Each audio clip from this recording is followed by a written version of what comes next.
I don't know what else to tell you. Thank you guys for letting me put my 2 cents in. God bless both of you. You're welcome. Thank you, and we love you being on. Ladies and gentlemen, the phone number 347-308-8047. You got a question? I have an IM here from Alabama. Mr. Chapman, I have a sister who has $1.2 million locked up in a system of retirement. She can't get it out unless she does quit her job, and she's too afraid to quit her job. What do we do to get these people to wake up? How old? It would depend upon how old she was, number one. And number two, whether they try to pass this legislation. I've held people back from jumping out, generally speaking. It all depends on the case. Some of them I tell them to pull it out. It's the age, the kind of job, what they get paid, and, how much is in the plan. It's a case-by-case situation. But the minute that thing comes out of committee, if it ever does, I will be all over it. I'll be on hundreds and hundreds of stations. In the past 3 weeks, I have probably been on 60 different radio stations.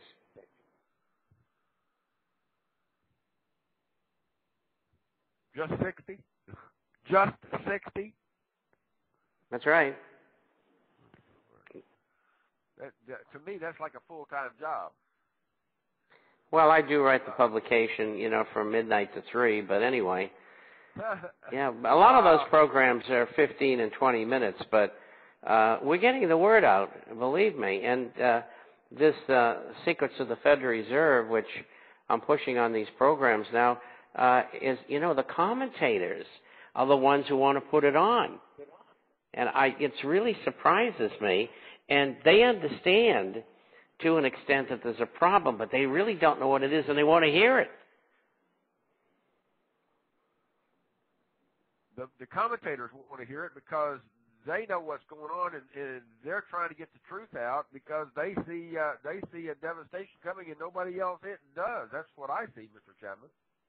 Could be. I hope so.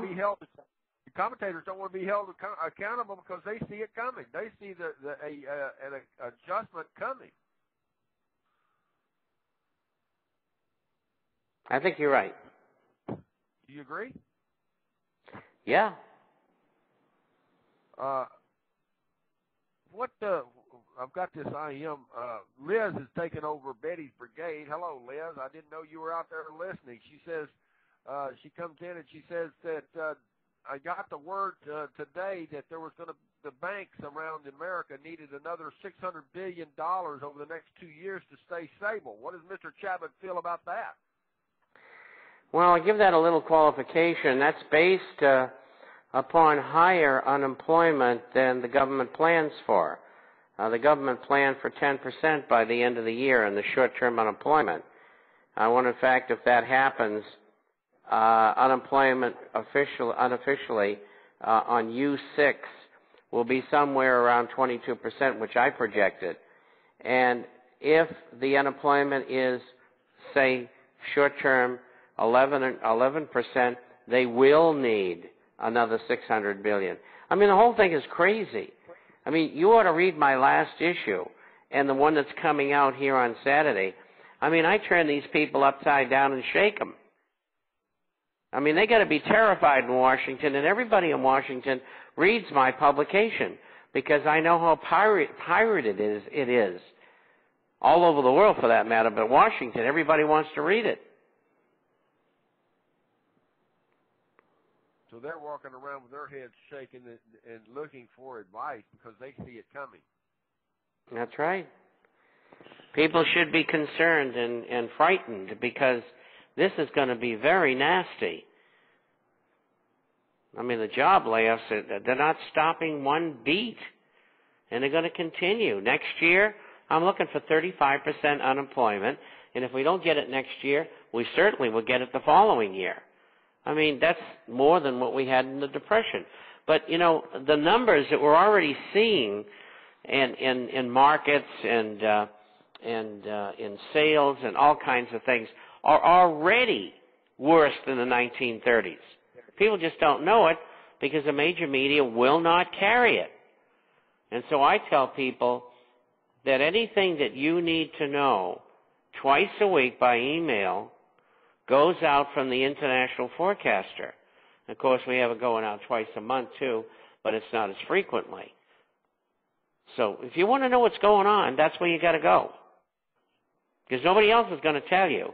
And this is a broad range of subjects, and it includes every country in the world.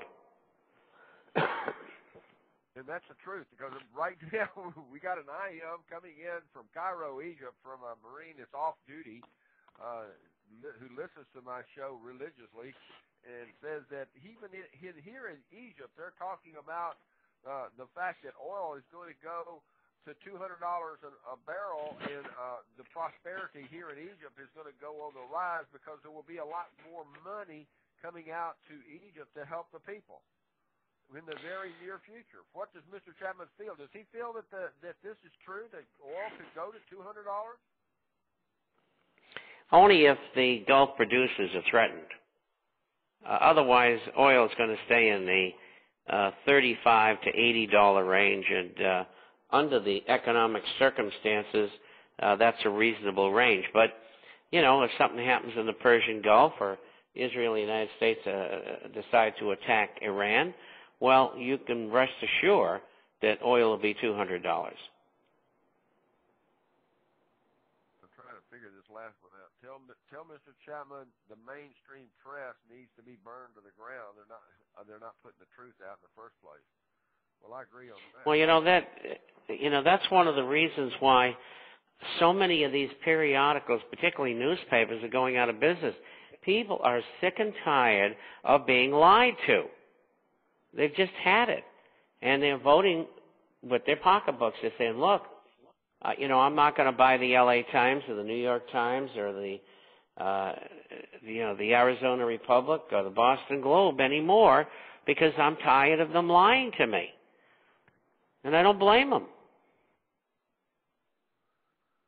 Ask Mr. Chapman, does he feel that 2/3 of the world economy will be in deflation, as being reported in some of the American newspapers as well as here in Great Britain?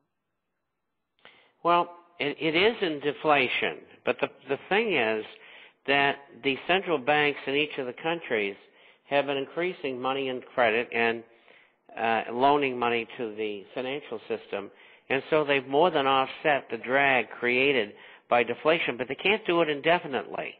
So we get inflation, we get hyperinflation coming, and that will be followed by deflation, because they can't keep it up forever. I mean, currencies will become totally worthless. That's why gold, particularly gold coins, gold shares, are the best place to be. It's the only place you have any protection, the only place that you can protect your wealth. I mean, whether it's $100 or $100,000 or $10 million. I have an IM coming in from Australia. Mr. Chapman, the government here has just announced that Australia will have a $58 billion deficit, and we're going to have over 1 million people jobless within the next 6 to 8 months.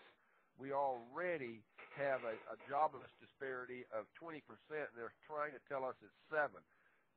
Is this not happening to the rest of the world, or is it just one of these things that's happening in the English-speaking countries? No, it's all over the world. I mean, China's got 30 million unemployed. These are people who were working a year ago. So the whole world is affected by this.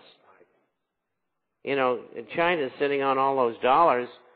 The dollar falls in value almost every day against other currencies as well as against gold. I mean, I wouldn't want to have things in dollars.